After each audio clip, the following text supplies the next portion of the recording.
जंगल की आज सुबह बहुत अजीब सी थी। हवा में पुरस्कार खुशबू फैली हुई थी। कालू कौवा एक पेड़ की टहनी पर परेशान बैठा हुआ था। पता नहीं ये खुशबू खाने की है या फिर किसी मुसीबत की। मुझे तो आज कुछ गड़बड़ लग रही है। तभी बेबो चिड़िया परेशान उड़ते हुए आती है। कालो कालो, मैंने कुछ देखा। जंगल के पुराने दरख्त से एक नीली रोशनी निकल रही है। बेबो, तुम मुझसे लिखवा लो। ये पक्का कोई डरावनी चीज होगी। कालो, ये कुछ भी हो, हमें जाकर देखना तो होगा।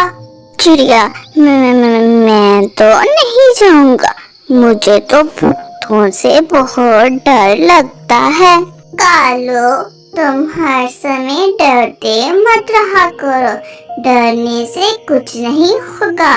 हमें जाना तो होगा। चलो हम दोनों इकट्ठे चलते हैं। हाँ, लेकिन साथ में रहना। फिर वो दोनों हिम्मत करते हैं। उड़ते हुए उस बड़े दरख्त के पास पहुंच जाते हैं। वहाँ एक छोटा सा संदूक पड़ा हुआ था जिसमें से नीली रोशनी बाहर आ रही थी। चिड़िया, ये संदूक मैं खोलूंगी ना। कालो, तुम हर समय इतना डरते क्यों रहते हो? तुम मत खोलो, ये संदूक मैं खोलती हूँ। इससे पहले कि बेबो चिड़िया वो संदूक खोलती, उसमें से आवाज आना शुरू हो जाती है। पक्षियों, रुक जाओ। मैं जंगल की खुशी हूँ। मुझे वही पक्षी देख सकता है जिसके दिल में झगड़ा ना हो। ओह हो, मैं तो पहले ही कुछ देख नहीं सकता। लेकिन कालो, अब तुम देख सकते हो क्योंकि हम साथ में हैं। फिर जंगल में बारिश बरसने लगी। खुशियों का मेला सा लग गया। सुबह का समय था। गौरी कभी बैठी अपना घोंसला साफ कर रही थी जब कालू कौवा उड़ता हुआ आता है।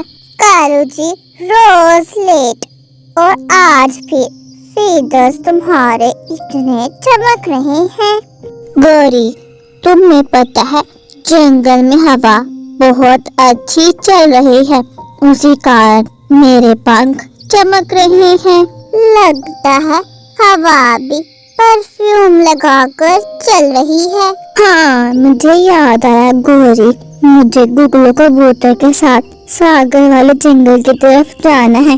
मुझे आने में देर हो जाएगी। ऐसा कहकर कालू कौवा वहाँ से चला जाता है। गौरी कभी गुस्से में टहनियों पर इधर उधर चल रही थी।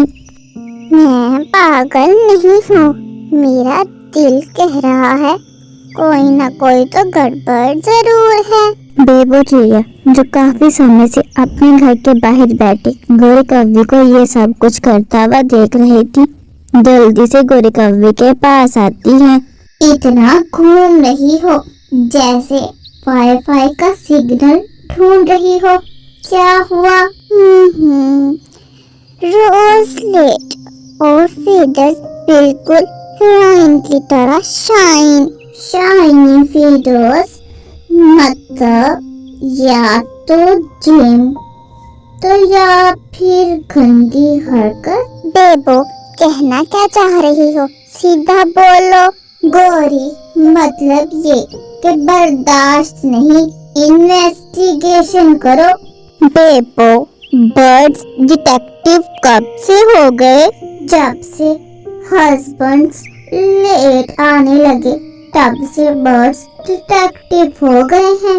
बेबो चिड़िया गौरी कौवे को लेकर नदी किनारे पास जाती है। बेबो, तुम मुझे यहाँ क्यों लेकर आई हो? बेबो चिड़िया एक पत्ता उठाती है। ये है कैम्ब्रोलेंस। बेबो, ये एक पत्ता है। गोरी, तुम बिना टेक्नोलॉजी नहीं, इमोशन देखो, इमोशन। अच्छा, आगे। फिर बेबो चिड़िया एक कोकोनट उठाती है। और ये एक बैटरी है।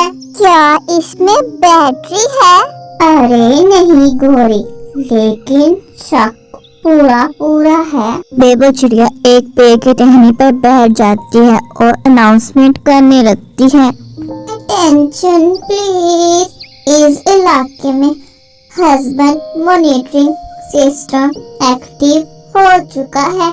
Beep beep beep beep. Bebo, सच में इसमें से आवाज आ रही है? अरे नहीं गोरी, मैंने मुंह से निकाली थी। जंगल में रात हो जाती है और जब कालू कौवा अपने घर वापस आता है, सीसीटीवी देखकर फ्रीज हो जाता है। गोरी, तुम आज बहुत बहुत बर्ड्स जैसी लग रही हो। रोज बर्ड ही होती हूँ मैं। सच बताओ, कहाँ जाते हो तुम? मैं बस फ्लाई, वॉक और लाइफ एंजॉय। बेबो चिड़िया जो पेड़ के नीचे छुपकर बैठी हुई थी फौरन बोल पड़ती है। झूठ झूठ। मैं सिर्फ तुमसे प्यार करता हूँ, सिर्फ तुम और सिर्फ तुम। कालू, इतना प्यार सस्पिशियस होता है। चाचा उल्लू जो दूसरे पेड़ के ऊपर बैठा हुआ था फौरन बोल पड़ता है।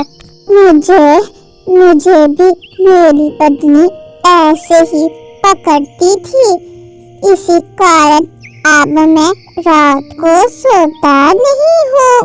कालू जी, अब आप मुझे सच बताओ, वरना मैं अपने मायके चली जाऊंगी। माइका, फिर मेरा केक। बुगलू कबूतर तेज उड़ता हुआ आता है। कालू, एनिवर्सरी का केक खराब हो गया। Anniversary cake? हाँ, एनिवर्सरी केक। मैं इतने समय से हमारी एनिवर्सरी प्लान कर रहा था, लेकिन इस गुगलू के बच्चे ने सारा प्लान ही खराब कर दिया। कालू जी, तुम बहुत अच्छे हो। तुम मेरे लिए प्लान कर रहे थे और मैंने तो पर सीसीटीवी लगा दिया। चलो, इससे हमें एक सीख तो मिल गई। शक फ्री होता है, लेकिन केक महंगा। नहीं चिड़िया, पत्नी सबसे महंगी। ये तो तुमने ठीक कहा कालू, लेकिन जहाँ प्यार होता है वहाँ थोड़ा सा शक और ज्यादा केक होना चाहिए।